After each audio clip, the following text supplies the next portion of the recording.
அன்பின் பிதாவே, இந்த காலை வேலைக்கா மக்கள் நன்றி செலுத்துகிறோம். ஆண்டவரே, உம்முடைய சமூகத்துல ஆண்டவரே வர கர்த்தர் கொடுத்த கிருபைக்கா துதிக்கிறோம். நீர் கொடுத்திருக்கிற நல்ல ஜீவன் சுகம் பலத்துக்காய் துதிக்கிறோம், ஸ்தோத்தரிக்கிறோம். ஆண்டவரே ஸ்தோத்திரம் கர்த்தாவே. அப்பா, உடைய வருகை மிகவும் சமீபம். அதற்கு நாங்க எப்போயும் ஆயத்தம் உள்ளவர்களாய் காணப்பட கிருபை செய்யுங்க. ஆண்டவரே, உம்முடைய சமூகத்திலே நாங்க வரும்போது மாசற்றவர்களாய், ஆண்டவரே குற்றமற்றவர்களாய் காணப்பட ஒவ்வொரு நாளும் எங்களுக்குள்ள உள்ளான மாற்றங்களை ஏற்படுத்தும்படியாய் ஜெபிக்கிறோம். உம்முடைய கரத்துல ஒப்பு கொடுக்கிறோம். இந்த நாளின் வேத தியானத்தை எங்களுக்கு ஆசீர்வதித்தாங்க. நேசிக்கிற இயேசு கிறிஸ்துவின் இனி நாமத்தில் கேட்கிறோம் பிதாவே, ஆமென். 2 சாமுவேல் 19வது அதிகாரம் 21வது வசனம். அப்பொழுது செருயாவின் குமாரனாகிய அபிசாய் பிரதியுத்தரமாக, கர்த்தர் அபிஷேகம் பண்ணினவர் சீமேயு தூசித்தபடியினால் அவனை அதற்காக கொல்ல வேண்டாமா என்றான். அதற்கு தாவீது, செருயாவின் குமாரரே, இன்று நீங்கள் எனக்கு சத்துருக்களாவதற்கு எனக்கும் உங்களுக்கும் என்ன? இன்று இஸ்ரவேலில் ஒருவன் கொல்லப்படலாமா? இன்று நான் இஸ்ரவேலின் மேல் ராஜாவானேன் என்று எனக்கு தெரியாதா என்று சொல்லி. இப்ப அபிசாய் சொன்னதுக்கு தாவீது பதில் சொல்றாரு. நான் இன்னைக்குதான் ராஜாவாயிருக்கேன், இன்னைக்கே ஒருத்தனை கொல்லலாமா அப்படின்னு சொல்லிட்டு கேட்டுட்டு ராஜா சீமேயிய பார்த்து, நீ சாவதில்லை என்று அவனுக்கு ஆணையிட்டார். தான் செய்த தவற உணர்ந்து மனம் திரும்பி ராஜாட்ட மன்னிப்பு கேட்டு தன்னை தாழ்த்தி என்னை நினைத்தரலும் பாவம் செஞ்சுட்டேன் அப்படின்னு சொல்லிட்டு சொன்னதுனால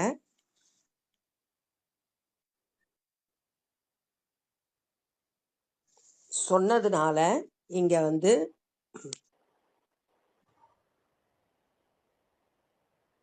ராஜா நீ சாவதில்லை அப்படின்னு ஆணையிடுறார். முதல்ல சீமேயிக்கு மன்னிப்பு கொடுக்கப்பட்டது. அடுத்ததாக சவுலின் குமாரனாகிய மேவி போசேத்தும் ராஜாவுக்கு எதிர்கொண்டு வந்தான். இப்ப தாவீது மறுபடியும் ராஜாவாகிறதுக்கு திரும்ப வர்ற நேரத்துல சந்திக்கிற ஒவ்வொருத்தரை பத்தி பாக்குறோம். இப்ப 2வதாக மேவி போசேத்து, சவுலோட மகனான யோனத்தானோட மகன்தான் மேவி போசேத்து. அவன் முடமானவன். அவனை தேடி கண்டுபிடிச்சு தாவீது தன்னோட அரண்மனையில கூப்பிட்டு, நித்தமும் என்னோடு பந்தி இருப்பாய் ஏற்கனவே சொல்லியிருந்தாரு. அந்த மேவி போசேத்து ராஜாவை எதிர்கொண்டு வரவேற்கிறதுக்காக வர்றான். ராஜா போன நாள் முதல் அவன் சமாதானத்தோட திரும்பி வருகிற நாள் மட்டும் அவன் தன் கால்களை சுத்தம் பண்ணவும் இல்லை, தன் தாடியை சவரம் பண்ணவும் இல்லை, தன் வஸ்திரங்களை வெளுக்கவும் இல்லை. அவ்வளோ துக்கம். சுத்தம் பண்ணல, தாடிய சவரன் பண்ணல, தன்னோட வஸ்திரத்தை வெளுக்கல, அப்படியே இருந்தான். அவன் எருசலேமிலிருந்து ராஜாவுக்கு எதிர்கொண்டு வருகிற போது ராஜா அவனை பார்த்து, மேவி போசேத்தே, நீ என்னோடு கூட வராமல் போனது என்ன என்று கேட்டான். இப்ப ராஜா நேரடியா மேவி போசேத்திட்ட கேட்கிறான், நான் இங்க இருந்து எருசலேமை விட்டு அப்சலோமுக்கு தப்பிச்சு போகும்போது ஏன் கூட நீ ஏன் வரல அப்படின்னு சொல்லிட்டு ஒரு கேள்விய கேட்கிறான்.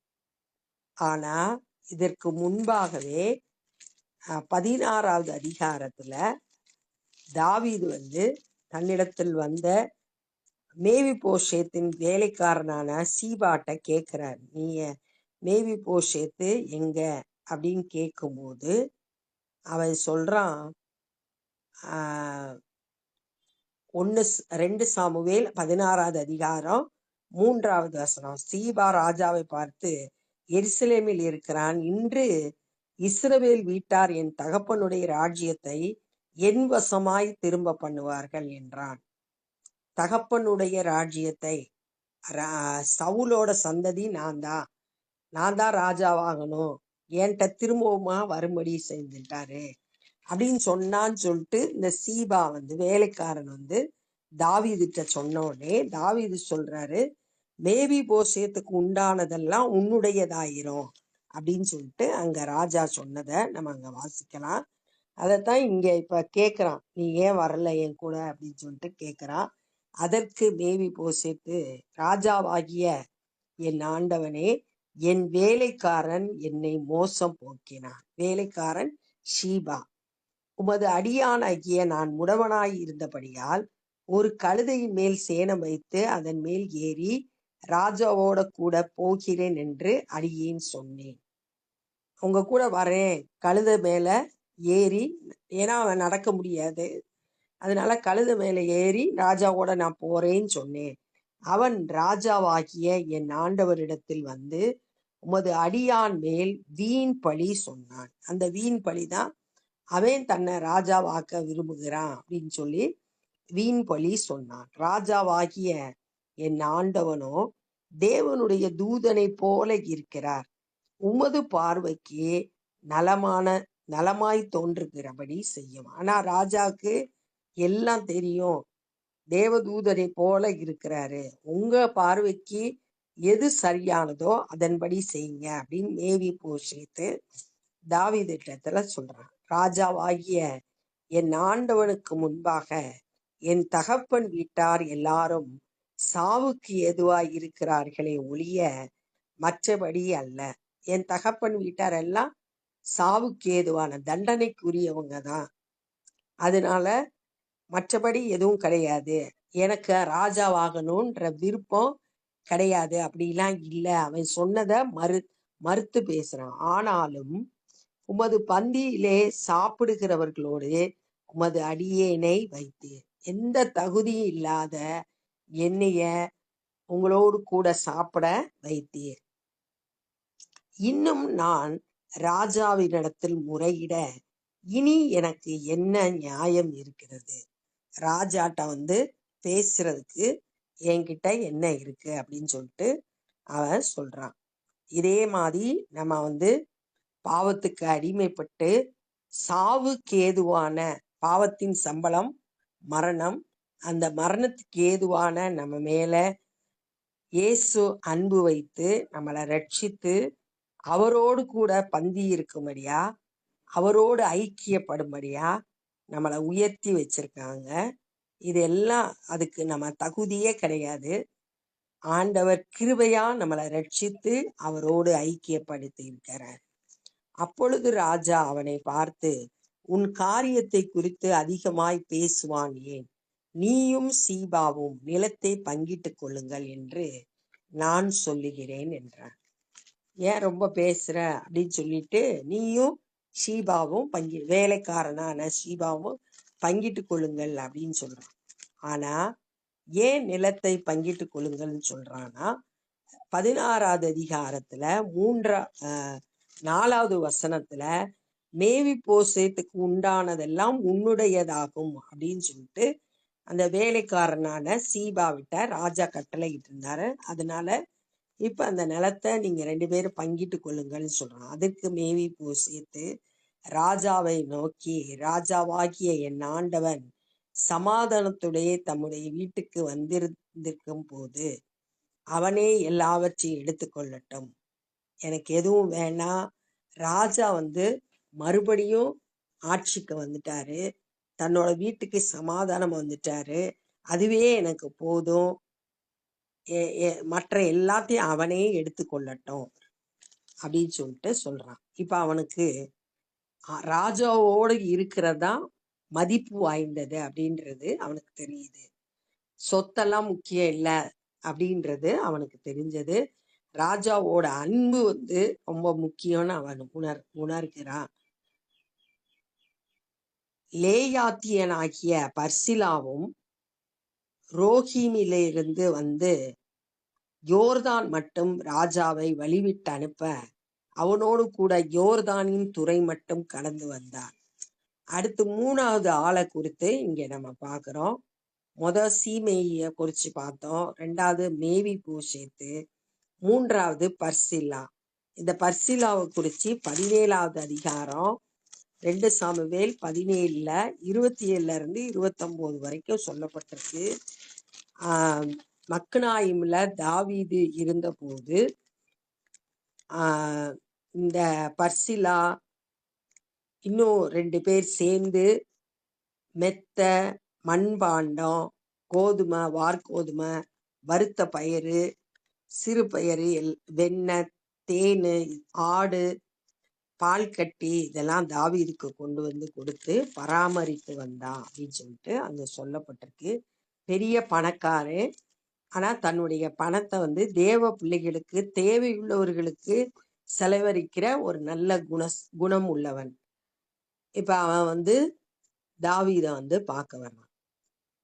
பர்சிலா 80 வயது சென்ற கிழவனாய் இருந்தான்.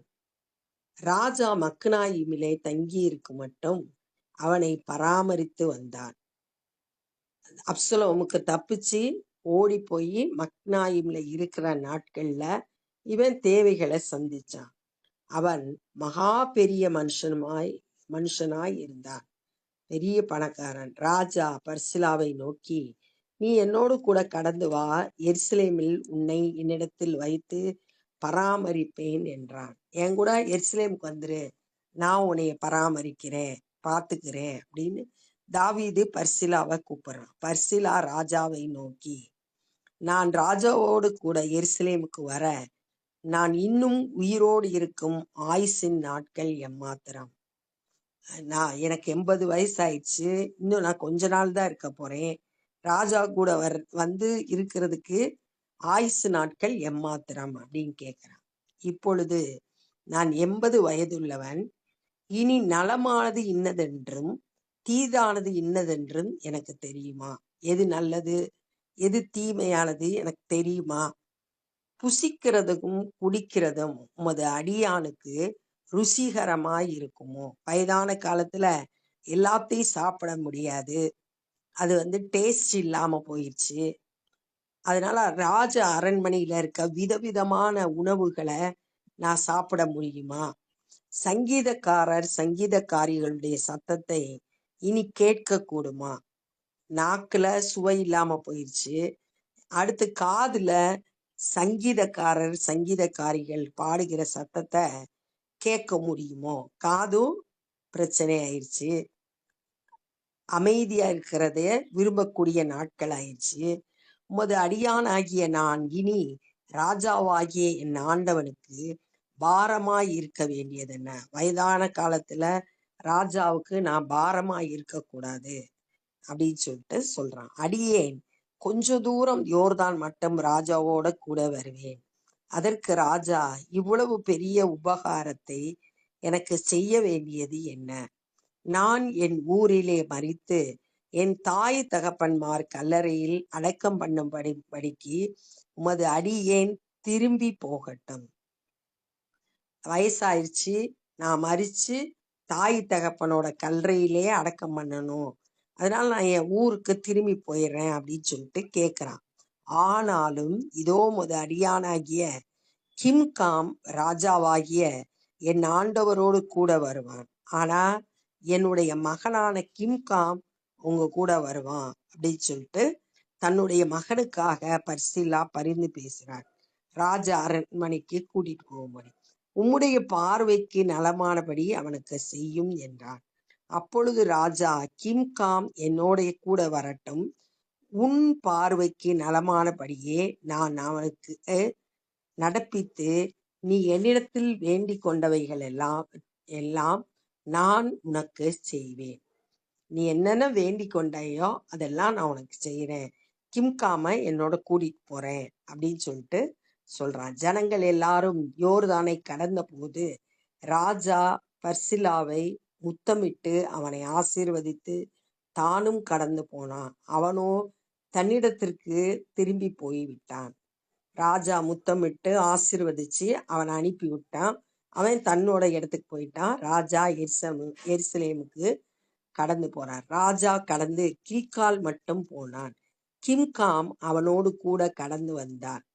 யூதா ஜனம் அனைத்தும் இஸ்ரவேலின் பாதி ஜனமும் ராஜாவை இக்கரைப்படுத்தி வந்த பின்பு இப்ப யூதா ஜனம்தான் ராஜாவா கூட்டிட்டு வர்றாங்க தாவீத. அவங்க வந்து இஸ்ரவேலில் பாதி ஜனமும் அந்த யோர்தானை இப்ப கடந்து வர்றாங்க. இதோ இஸ்ரவேல் மனுஷர் எல்லாரும் ராஜாவின் இடத்துல வந்து ராஜாவை நோக்கி, இப்ப யூதா கோத்திரம் தான் இவங்களை கூட்டிட்டு வர்றாங்க. இஸ்ரவேல் மக்கள் எல்லாம் சொல்றாங்க, எங்கள் சகோதரராகிய யூதா மனுஷர் திருட்டளவாய் உம்மை அழைத்து வந்து ராஜாவையும் அவர் வீட்டாரையும் அவரோடு கூட இருக்கிற தாவீதின் மனுஷர் அனைவரையும் யோர்தானை கடக்க பண்ணினது என்ன என்றார்கள்.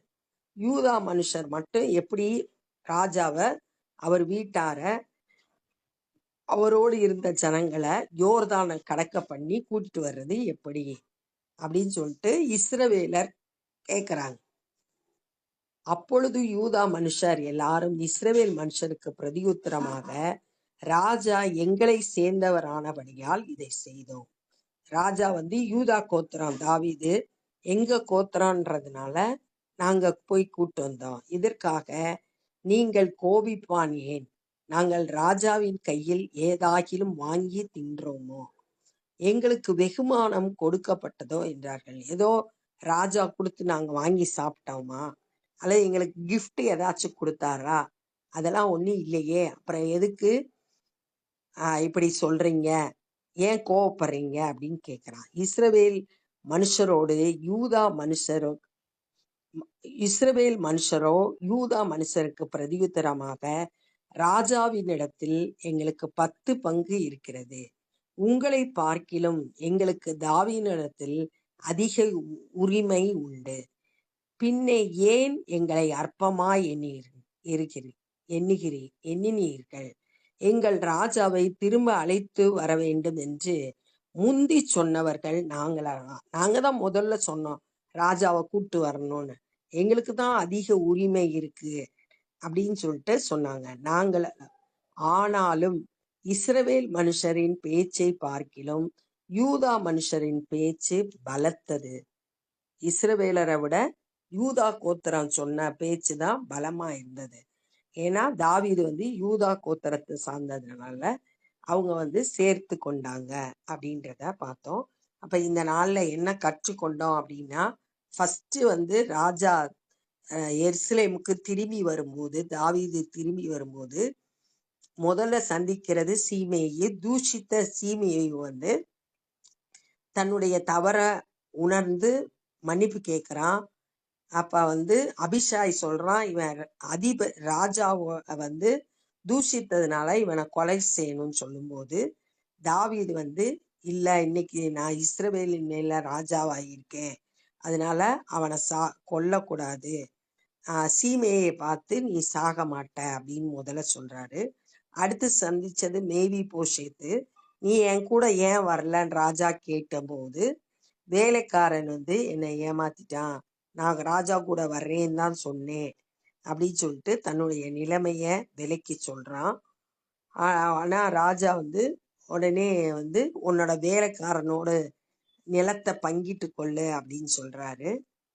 அவன் வந்து இல்ல, எனக்கு ராஜா வீட்டுக்கு திரும்பினதே போதும், எனக்கு இதெல்லாம் தேவையில்லை, வேண்டாம் அப்படின்னு சொல்லிட்டு சொல்றான். அடுத்து 3வது சந்திச்சது பர்சில்லா. அவன் 80 வயது.